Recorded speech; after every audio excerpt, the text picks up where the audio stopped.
Dadakpan sa usa ka hiniusang operasyon na batok sa BCPO og mga personahe sa Butuan City Police Station 3 ang usa ka gituohang nagpakuyanap og online sexual abuse sa duha ka mga minor de edad nga natigayon alas 8:30 ang takna sa buntag Nobyembre 2025 sa Barangay Libertad, Butuan City. Ang maong operasyon gipanguluhan mismo ni Colonel Junalen Suwan, ang Chief of Police. Lakip na ang City Director si Romil Villamor og ana usab ang DSWD Butuan nga maoy nanguna usab aron ipatuman ang warrant of arrest batok na sa maong suspetsado nga dunay criminal case 2025-1105 alang sa paglapas sa Republic Act 1716 Special Protection sa Children Against Abuse, Exploitation and Discriminations Act nga adunay 180,000 nga piyansa ang dinakpan. Giila si alias Ram, lalaki o residente sa maong lugar. Giingon nga iyang gibiktima ang duha ka mga minor de edad nga usa ka babay o usa ka lalaki pinaagi sa pagpugos kanila sa pagtan-aw o pagvideo sa litrato nga nagalangkob sa child sexual abuse, exploitation materialis o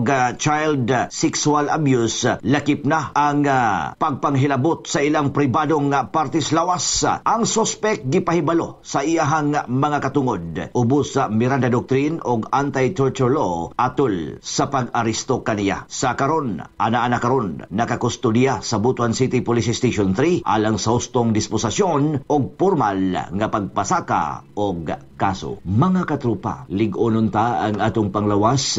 Mag-inom sa makanunayon sa Zanton Plus Gold o Zanton Vitamin C. Alang sa nagkahiusang Pilipino para sa Pilipinas, Junji Lebrias, ex-FMU.